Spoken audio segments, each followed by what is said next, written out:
नमस्ते, जय श्री कृष्ण, ओम साई राम। मैं हूँ करुणा शाह और मैं आप सबका स्वागत करती हूँ मेरे अपने यूट्यूब चैनल पर जिसका नाम है साई करुणा। उम्मीद करती हूँ आप सब स्वस्थ होंगे, मस्त होंगे और साई कृपा से तंदुरुस्त भी होंगे।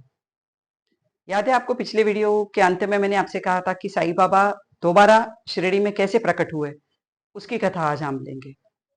तो चांद पाटिल नामक एक गृहस्थ थे, धूपखेड़ा गांव में रहा करते थे ये। और पाटिल इन्हें पद मिला हुआ था, जिसे सरपंच हुआ करते थे गांव के, उन्हें पाटिल कहा जाता था। तो इन्हें ये पदवी मिली हुई थी, हालांकि ये थे मुस्लिम।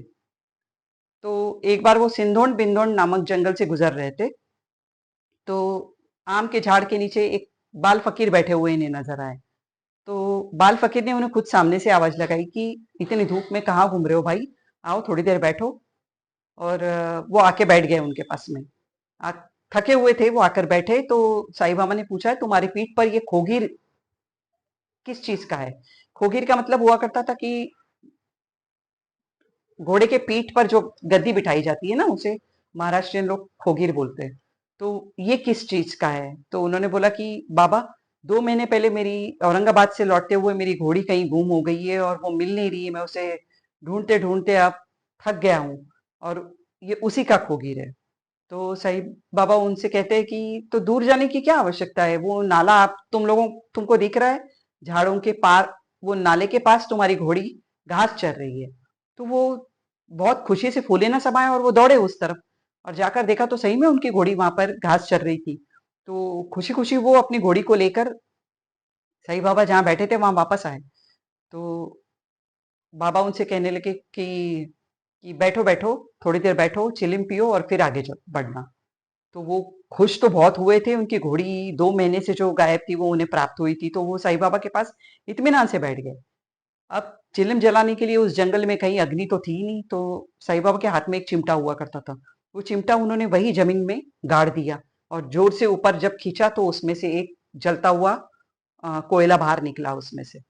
तो उस कोयले से उन्होंने वो चिलिम को जलाया। अब चिलिम के ओर लपेटे जाने वाला एक कपड़ा होता है, तो उस कपड़े को गीला करना बहुत आवश्यक होता है। तो उसके लिए पानी की जरूरत थी, तो पानी भी कहीं नहीं था। तो वही चिमटा उन्होंने दोबारा उस जमीन के अंदर गाड़ दिया और बाहर निकाला, तो उसके साथ में पानी की जलधारा प्रवाहित होने लगी। अब इतनी देर ये सब देख रहे हैं चांद पाटिल, तो उन्हें समझ में आ गया कि ये कोई मामूली फकीर तो है ही नहीं, ये कोई पहुंचे हुए अवलिया है।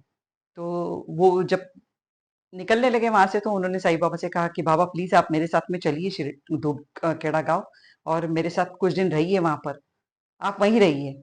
तो बाबा कहते कि आज तो नहीं, तुम आगे बढ़ो, मैं कल जरूर आऊंगा धूपखेड़ा।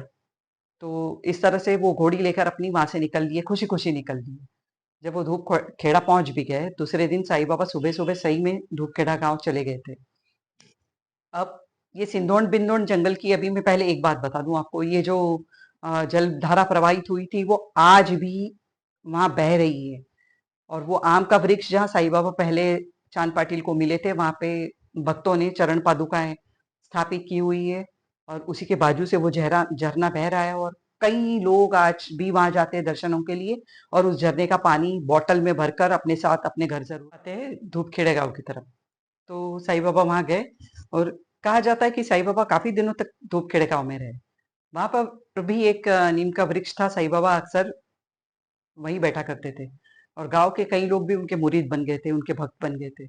आज भी वो जो नीम का पेड़ है, उसके आजू बाजू चबूतरा बना दिया गया है, वहाँ साईं बाबा की फोटो रखी गई है। और उसी के जस्ट बाजू में चांद पाटिल जी की समाधि भी बनी हुई है, कब्र बनी हुई है।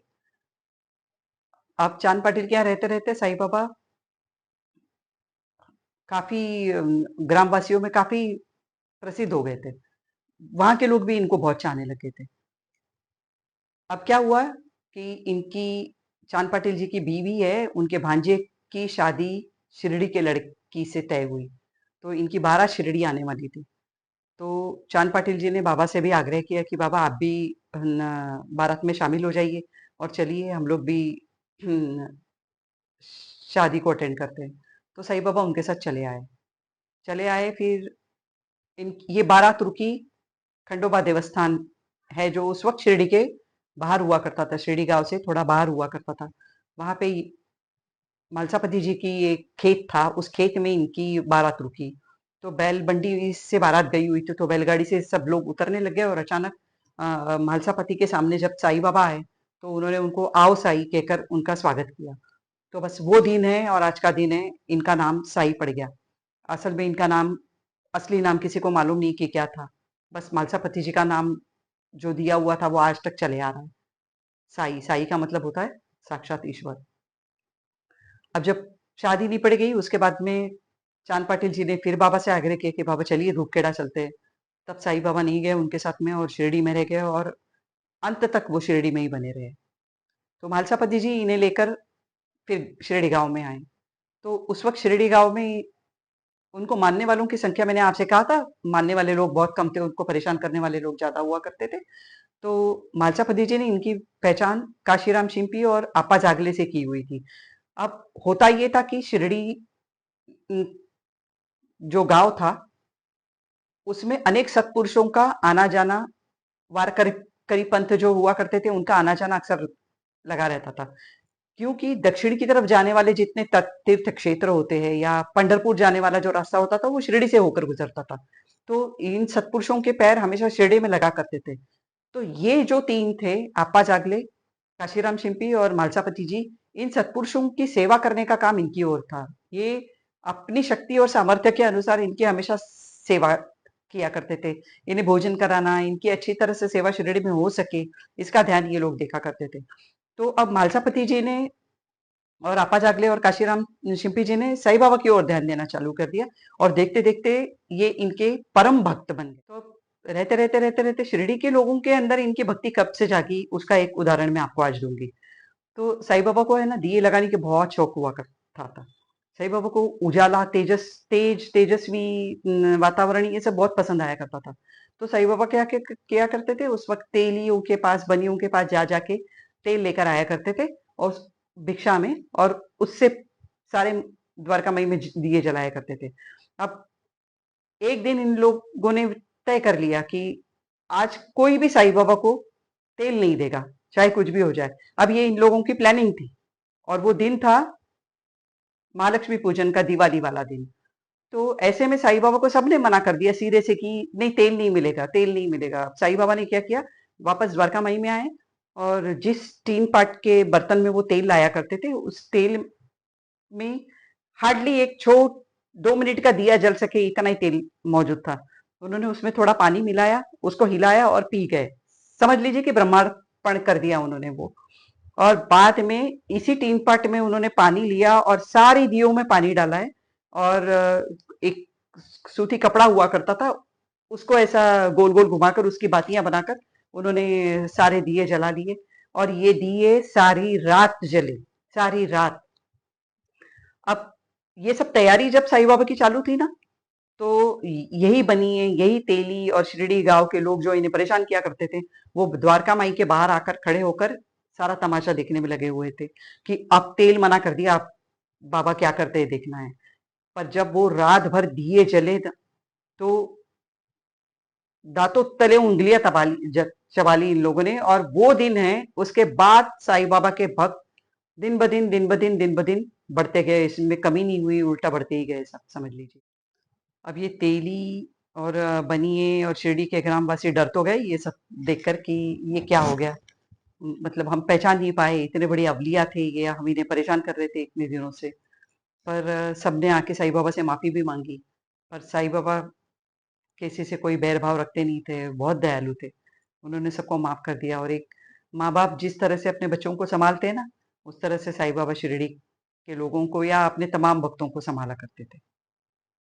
तो चलिए अब आपको और एक बात बताती हूँ कि साईं बाबा बहुत बड़े योग के उपासक थे।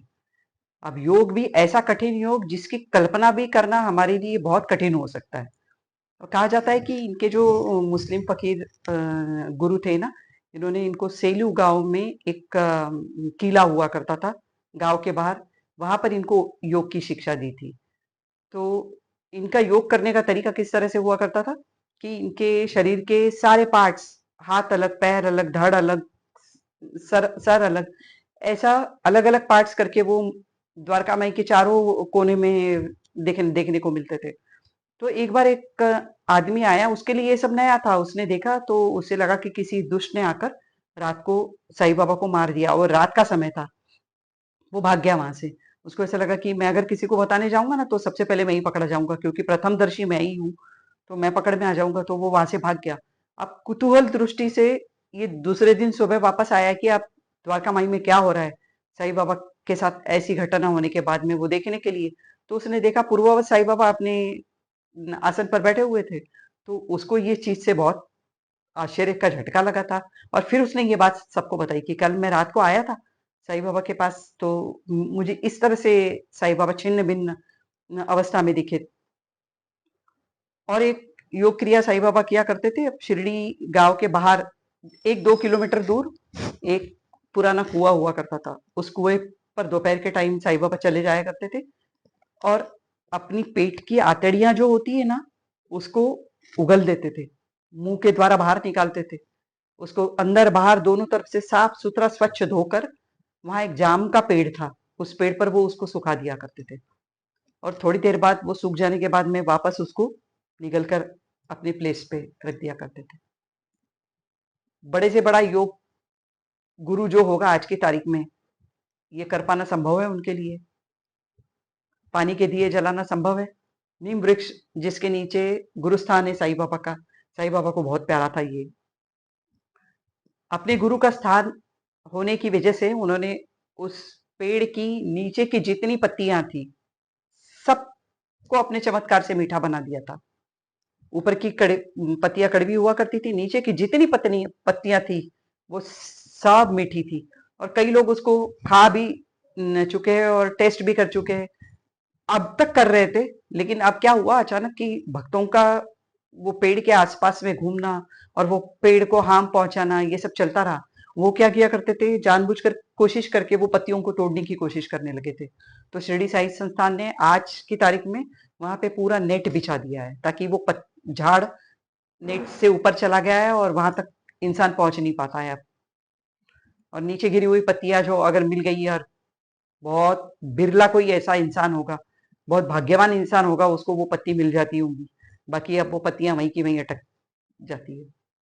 तो ये थे साईं बाबा। अब साईं बाबा की बैठक कैसी थी, मैंने बताया आपको, टूटी फूटी मस्जिद में रहा करते थे, और जमीन समतल नहीं थी, उबड़ खाबड़ थी, जिस पर साधारण व्यक्ति बैठ ही नहीं सके 2 मिनट। वहां पर सिर्फ एक फटे हुए टाट का या बोरे का कपड़ा बिछाकर साईं बाबा बैठा करते थे। अब इसी बोरे को खोल दिया करते थे और रात में उस पर सोया करते थे।